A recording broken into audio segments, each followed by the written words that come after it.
Assalamualaikum warahmatullahi wabarakatuh. Selamat siang anak-anak ibu yang ibu banggakan, semester 2 prodi keperawatan yang semestinya pembelajaran kita melalui tatap muka karena keadaan dan kondisi sehingga kita harus belajar untuk menempuh perkuliahan jarak jauh dengan sistem daring atau e-learning seperti Husada yang kita awali pada hari ini, yang seharusnya masuk pada Senin kemarin karena keterlambatan. Jadi kita masuk hari ini, hari Kamis, dengan materi atau dengan pokok bahasan yaitu RPS. Sebelumnya tidak terlalu harus memperkenalkan diri terlebih dahulu karena di semester 1 yang lalu kalian sudah bertemu sama ibu di mata kuliah ilmu sosial budaya dasar. Jadi kita lanjutkan saja ke materi untuk mempercepat dan mempersingkat pembelajaran ya. Materi kita pada mata kuliah Pancasila ini di tahun 2020 seperti biasanya akan kita tempuh dalam kurun waktu 16 pertemuan. Jadi ada 16 pertemuan dengan diselingi oleh UTS dan diakhiri dengan ujian akhir semester yang nantinya akan dibagi menjadi 2 shift, yang UTS sekarang pertemuan pertama hingga UTS itu ibu yang menjadi pengampu mata kuliahnya, sedangkan untuk UAS dari UTS ke UAS insya Allah kalau tidak ada beliau berhalangan akan disampaikan oleh Ibu Siska. Nanti kalian bisa hubungi atau juga nanti ibu yang bisa menghubungi, nanti kita konsultasi ulang ya, komunikasi ulang sehingga siapa yang melanjutkan setelah UTS. Mudah-mudahan pertemuan kita ke depan akan terus berjalan dengan lancar, baik-baik saja, sehat-sehat saja dalam keadaan yang kesehatan atau keadaan negara kita sekarang sedang darurat COVID-19 ya. Jadi kita harus tetap waspada, apalagi kita mahasiswa kesehatan, terutama mahasiswa keperawatan, harus menjadi contoh tauladan orang-orang di sekeliling kita, terutama keluarga kita, lingkungan terdekat kita ya, harus kita contoh pola hidup yang sehat seperti apa. Untuk itu mari kita mulai pada rencana pembelajaran pertama.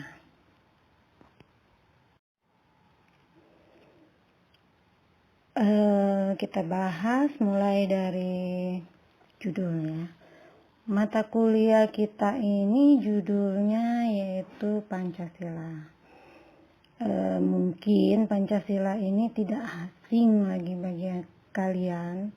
Kita sudah mendengar setiap hari di sekolah tingkat menengah maupun di sekolah dasar. Begitu juga di PAUD, mungkin ya di TK, itu sudah dikenalkan Pancasila. Namun di perguruan tinggi ini mengapa sih harus kita pelajari tentang materi atau mata kuliah Pancasila? Itu pun status mata kuliahnya adalah wajib, sehingga apabila kalian belum menempuh atau memperoleh nilai Pancasila, kalian tidak bisa mengambil mata kuliah penyusunan skripsi. Jadi memang kalian harus mendapatkan nilai lulus dari mata kuliah Pancasila ini dengan beban studinya yaitu 2 SKS.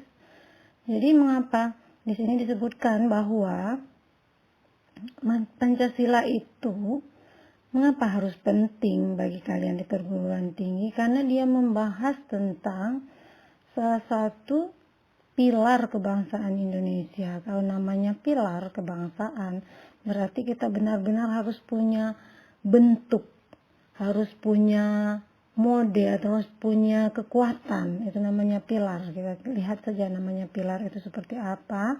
Sehingga kalau kita tidak tahu bentuk kita sendiri, kekuatan kita sendiri, asal kita sendiri, ya, itu tidak mungkin, karena kita sebagai seorang warga negara Indonesia.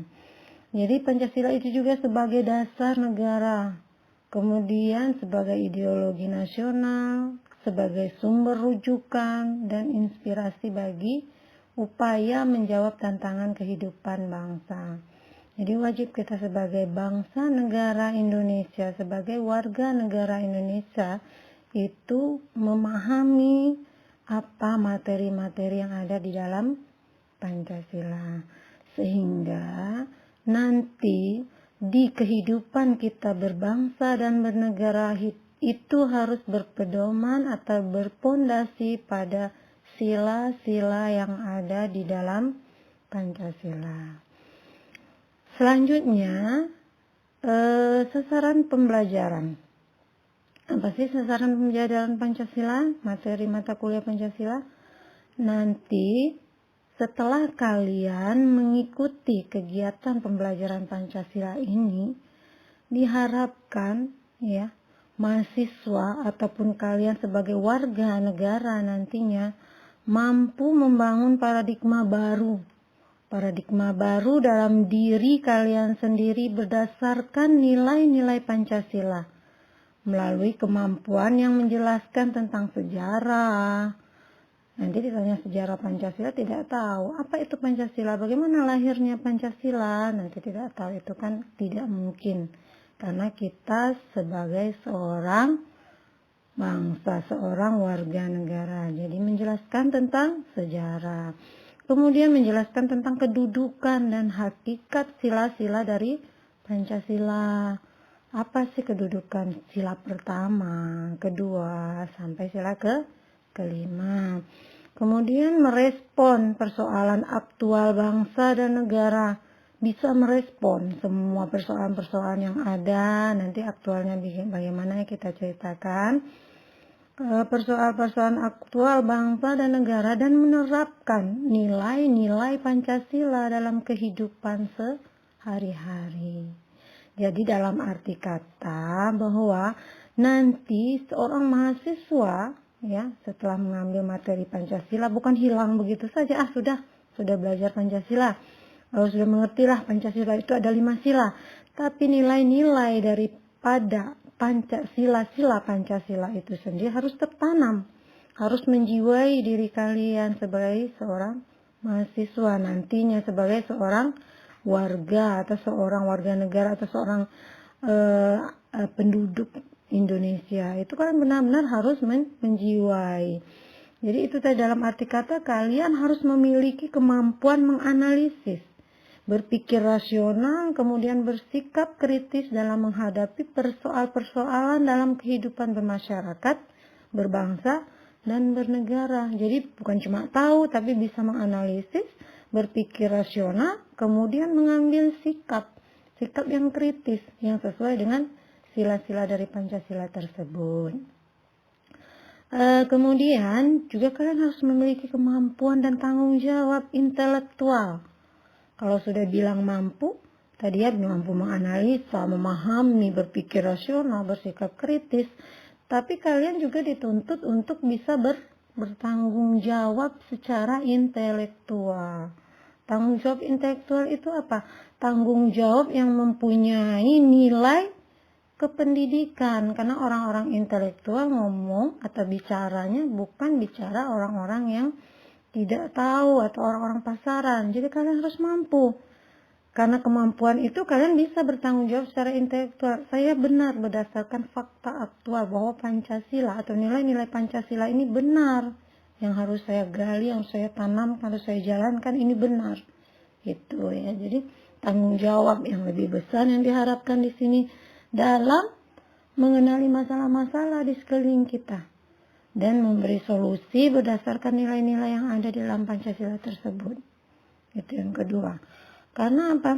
Karena kita hanya mampu tapi tidak bisa bertanggung jawab secara intelektual, berarti kita nilai-nilai yang ada di dalam diri kita belum ada nilai-nilai, belum tertanamnya nilai-nilai daripada Pancasila tersebut, gitu ya. Selanjutnya ketiga, yaitu mahasiswa mampu menjelaskan dasar-dasar kebenaran, yaitu dasar-dasar kebenaran bahwa Pancasila adalah ideologi yang sesuai bagi bangsa Indonesia yang majemuk atau yang Bhinneka Tunggal Ika. Jadi mampu menjelaskan bahwa memang benar Pancasila itu adalah ideologi bagi kita bangsa Indonesia yang terdiri dari beribu-ribu bahasa, beribu-ribu pulau, beribu-ribu suku bahasa yang berbineka tunggal ika. Yang keempat, yaitu mampu mengimplementasikan dan melestarikan nilai-nilai Pancasila tersebut dalam kehidupan realitas sehari-hari.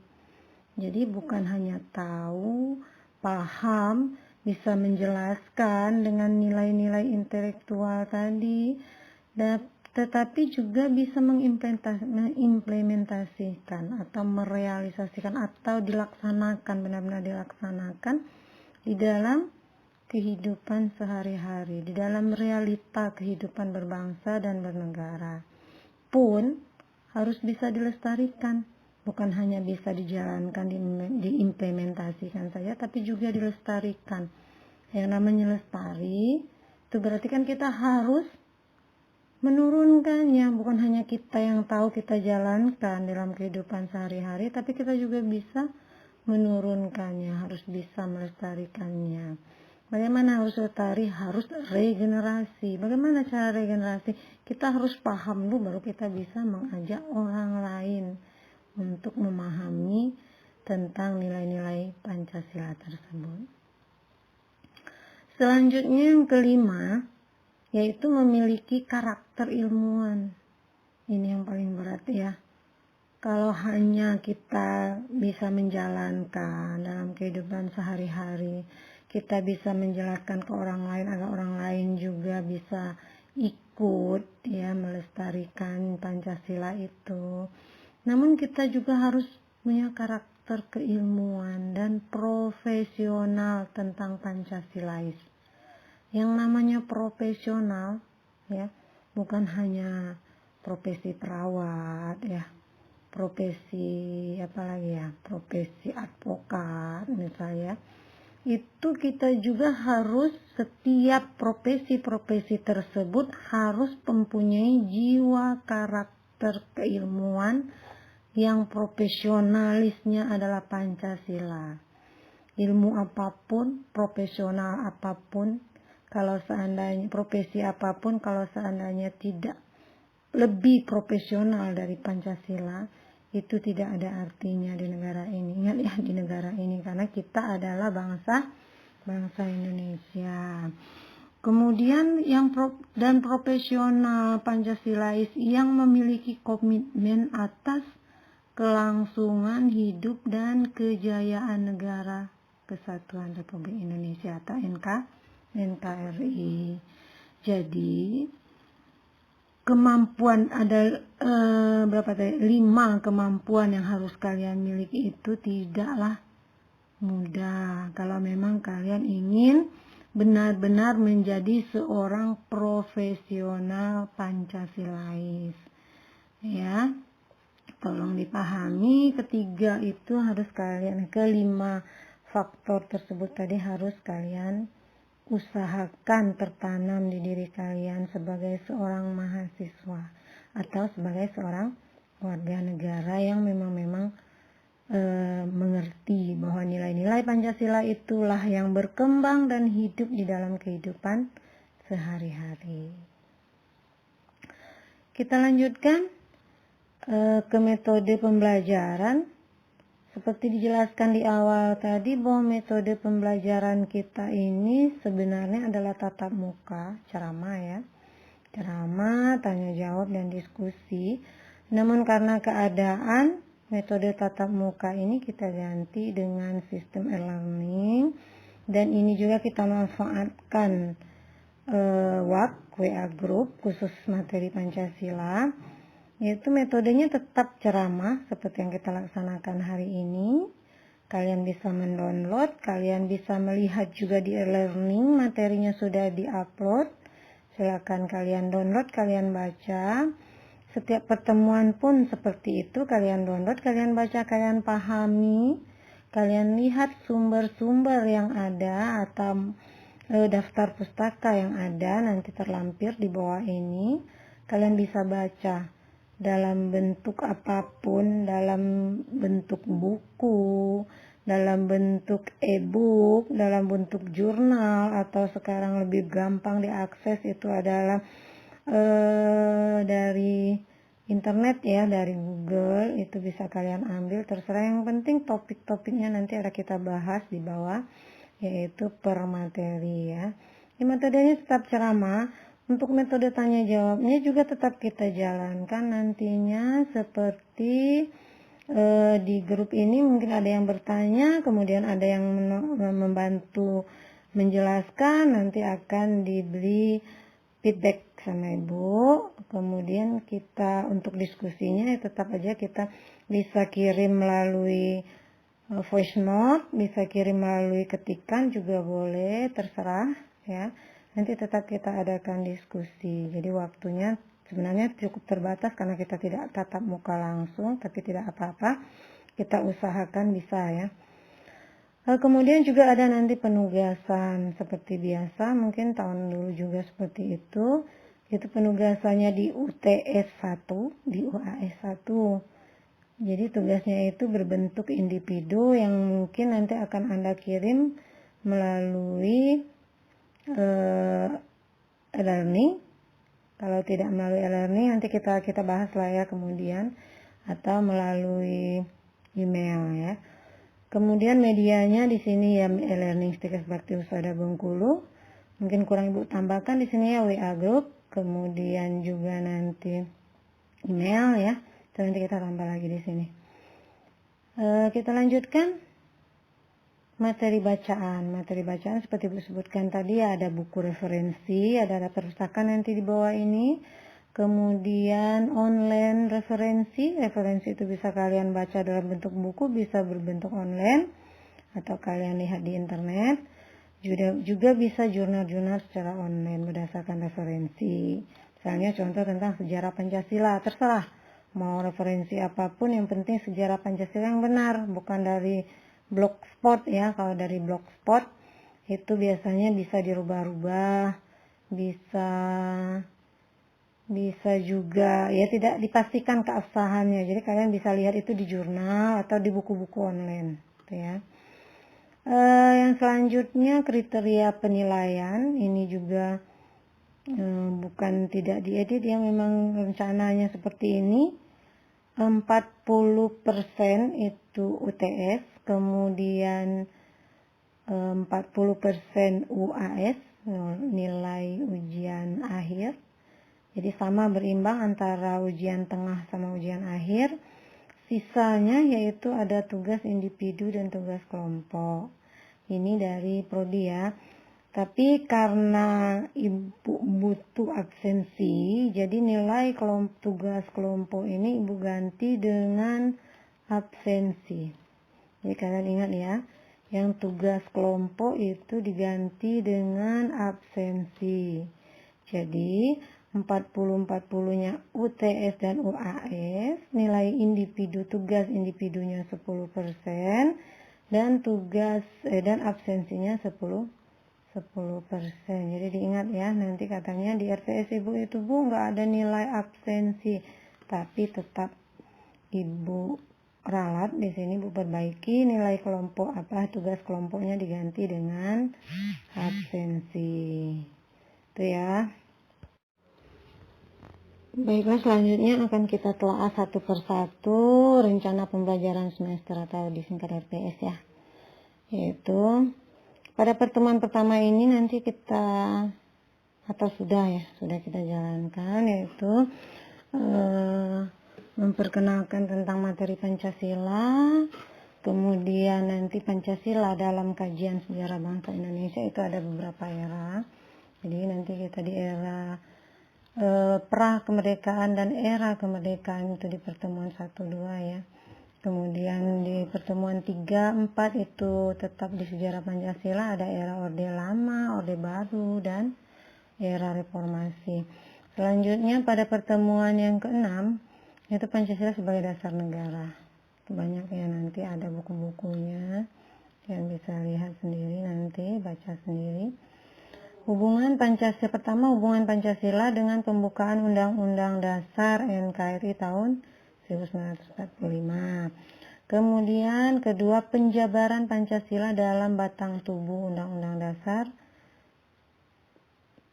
Negara Republik Indonesia tahun 1945. Jadi, apa itu hubungan Pancasila dengan pembukaan undang-undang dan bagaimana penjabaran Pancasila di dalam batang tubuh. Jadi ada 3 poin di sini, yaitu ada pembukaan Undang-Undang Dasar 1945, ada Pancasilanya, kemudian ada batang tubuh dari Pancasila itu sendiri.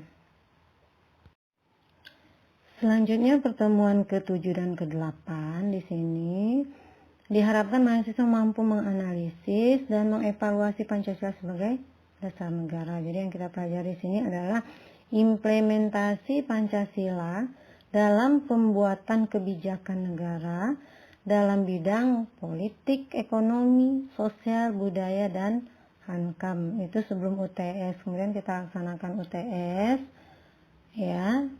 Insya Allah kita selesai UTS, bisa dilanjutkan sama dosen pengampu kedua, yaitu Ibu Siska.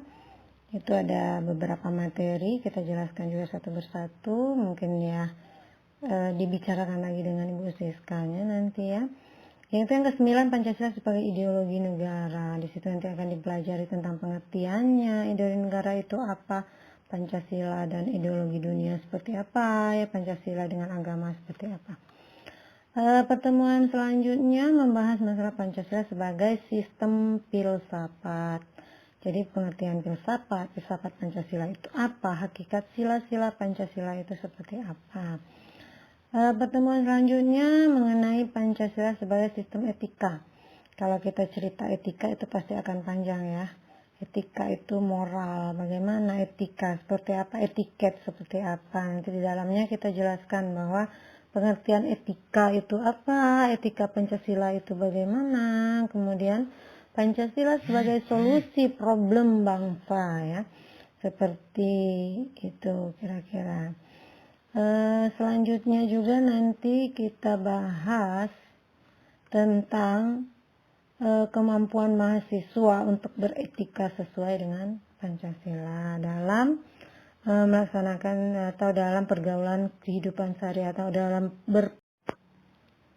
pertemuan yang ke-13 kita bicarakan mengenai Pancasila sebagai sistem etika, lanjutan dari pertemuan sebelumnya ya, karena kita sudah mengetahui bahwa etika itu apa, etika Pancasila apa, sehingga kita pelajari selanjutnya yaitu Pancasila sebagai sistem etika. Di sini nanti akan kita pelajari tentang korupsi, kerusakan lingkungan, dekadensi moral, dan lain-lain ya. Karena sekarang zaman sudah benar-benar globalisasi dan memang zaman yang sangat modern dalam mengakses apapun, dekadensi moral itu sangat rentan terjadi kalau kita tidak tanamkan nilai-nilai etika Pancasila di dalam diri kita. Pertemuan yang ke-14 akan membahas tentang Pancasila sebagai dasar nilai pengembangan ilmu. Jadi di sini diharapkan ilmu apapun yang akan dikembangkan, baik itu ilmu keperawatan, ilmu kesehatan masyarakat, ilmu hukum, ilmu ekonomi, itu diharapkan nilai-nilai ya, nilai-nilai dasar dari pengembangan ilmu-ilmu tersebut adalah Pancasila. Jadi dibahas ada 2 nilai ketuhanannya sebagai dasar pengembangan ilmu dan nilai kemanusiaannya. Jadi ada dua nilai nanti ya, ketuhanan dan kemanusiaan. Kemudian dua pertemuan terakhir kita akan bahas tentang Pancasila sebagai dasar negara, itu sebagai nilai pengembangan ilmu. Pancasila sebagai dasar nilai pengembangan ilmu dalam nilai persatuan, kerakyatan, dan keadilan. Jadi kita bahas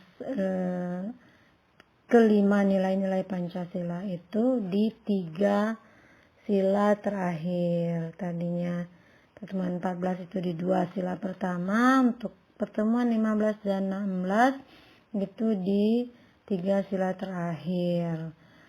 Selanjutnya baru kita adakan ujian akhir semester, yang biasanya mungkin langsung diadakan ujian lewat prodi. Nanti kita akan bicarakan lagi ke prodi bagaimana sistem ujian akhir semesternya, atau sama dengan UTS via e-learning, via email, atau via WhatsApp grup. Nanti kita bicarakan lagi juga.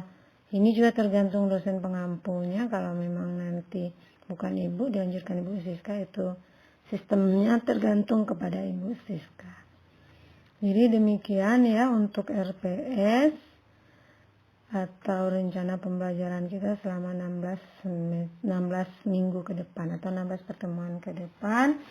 Semoga kita bisa laksanakan dengan sebaik-baiknya, bisa menjadi moral dasar dalam kehidupan kita sehari-hari. Demikian ya.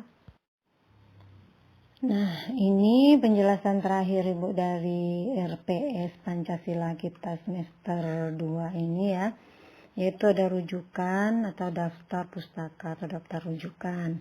Ini kan setelah kalian upload, kalian bisa baca sendiri. Misalnya seperti Ruslan. Kalau kita di kampus Ibu punya banyak buku-bukunya, di perpustakaan juga banyak buku-bukunya. Kalau memang kalian menyempatkan diri untuk datang ke kampus sekali-sekali ya, itu bisa ya, tidak di luar daerah maksud Ibu, yang memang orang tuanya atau memang berdomisili di Kota Bengkulu, sekali-sekali ke kampus, kalian bisa lihat nanti buku-bukunya ada di perpustakaan, kalian bisa baca. Jadi walaupun kita tidak mengadakan tatap muka langsung, kalian juga bisa berkomunikasi, kalian bisa tanya di WA grup ya, WA grupnya Pancasila, sehingga teman-teman yang lain juga nanti ikut menyangga, ikut tahu ya apa yang ditanyakan, apa yang tidak tahu. Itu tidak menutup kemungkinan, karena kalau tidak ujian, grup Pancasilanya tidak akan Ibu tutup. Kalau seandainya ujian mungkin nanti kita tutup gitu ya untuk komen-komen. Tapi kalau tidak ujian, tidak menutup kemungkinan kalian setelah baca silakan bertanya. Kemudian yang lain juga bisa memberikan tanggapan atau masukan seputar materi Pancasila ya. Jadi manfaatkan media komunikasi WA grup Pancasilanya dengan sebaik-baiknya. Dengan modal kalian harus rajin membaca ya, budayakan membaca ya, sehingga nanti kalian lebih gampang menelaah apa yang akan kita sampaikan di materi-materi berikutnya. Begitu juga nanti setelah ini kalian juga bisa boleh bertanya, boleh menanggapi ya, sebelum kita menutup pembelajaran pertama ini, yang nanti kita lanjutkan ke pertemuan kedua di hari Senin ya, tetap hari Senin pada pukul 11.30 11.30 sampai 13.10 ya. Jadi kita lihat jadwal lagi ya. Itu hari Senin kita lanjutkan dengan materi Pancasila yang pertama, yaitu sejarah Pancasila. Nanti ada 2 era kita bahas di situ, era pra kemerdekaan dan era kemerdekaan. Itu pun sudah Ibu sajikan di e-learning Mustika Bakti Usada mata kuliah Pancasila. Kalian yang sudah Ibu enroll ya, usernya itu sudah bisa lihat, sudah bisa download Silakan dibaca, nanti untuk modal kita diskusi di pertemuan kedua. Demikianlah pertemuan pemberitahuan atau pengenalan mata kuliah untuk pertemuan pertama ini. Terima kasih atas perhatiannya, terima kasih atas konsentrasinya, terima kasih atas masukan-masukannya dan juga keaktifannya dalam berdiskusi. Tidak menutup kemungkinan apapun yang kita bahas, karena tidak luput dari kesalahan ya, dari manusia biasa. Ibu mohon maaf. Jadi silakan bisa dilanjutkan. Akhir kata Ibu ucapkan wabillahi taufiq wal hidayah. Wassalamualaikum warahmatullahi wabarakatuh.